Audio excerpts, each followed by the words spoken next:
Hi hello friends welcome back to my mini blog channel. तो देखिए आज आम सब कड़े जाऊँ बुलवा वीडियो एंड तक देखले ही सब जानीपारे।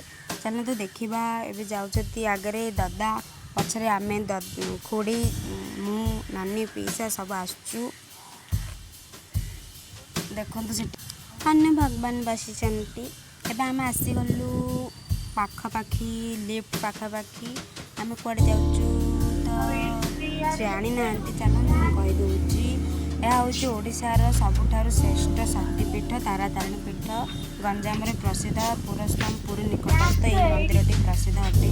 एटा को बहुत दूर दूरांतर लोक मैंने देखा भ्रमण करने को आसती। आज आमर कनेक्शन हो माँ पाखे तो आम आज आसुचु बुलवा आम ए जाऊँ लिफ्ट रे तलू एवं उपरको आम जाऊँ गलापर आपण मैंने सब देखिए पार्ट 2 रे।